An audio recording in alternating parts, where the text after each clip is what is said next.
ಅದು HDK versus DKS ಅಂತದ್ದು ಯಾವುದೇ ಇಲ್ಲ. SIR ಒಂದು ಮಾನದಂಡಗಳಿವೆ, ಪ್ರಕ್ರಿಯೆಗಳಿವೆ. ಅದು ಪ್ರಕ್ರಿಯೆ ಪ್ರಕಾರ ನಡಿಬೇಕು. ಅಕಸ್ಮಾತ್ ಅದ್ರದ್ದು ಏನಾದರೂ ಉಲ್ಲಂಘನೆ ಇದ್ರೆ ಕಾನೂನು ಪ್ರಕಾರ ಅವರು ಶಿಸ್ತಿನ ಕ್ರಮ ತಗೋಬೇಕಾಗ್ತದೆ.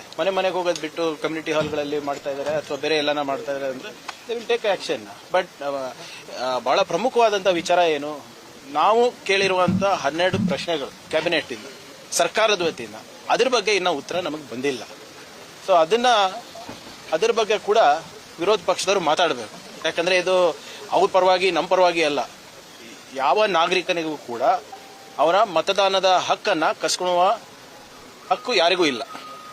What ever is it has to happen as per constitution ಅಂತ ಅಷ್ಟೇ ನಾವು ಹೇಳಿ. ಸರಿ, SIR ಅಲ್ಲಿ ಕುಮಾರಸ್ವಾಮಿ ಅವರು ಏನ್ ಹೇಳ್ತಿದ್ರು, ಸಿಎಂ ಅವರ ಪ್ರೇರೇಪಣೆಯಿಂದಲೇ ಈ ತರ ಆಗ್ತಿದೆ, ಮನೆಗೆ ಹೋಗ್ಬೇಕು, ಅದ್ರ ಮನೆಗೆ ಹೋಗ್ತಿಲ್ಲ, ಚೌಟಿಯಲ್ಲಿ ಆಗ್ತಿದೆ. ನೋಡಿ, ಯಾವುದೋ ಒಂದು ಈಗ CM ಅವರು ಪ್ರತಿ ಬೂತ್ ನೋಡಕ್ ಆಗತ್ತೇನ್ರಿ?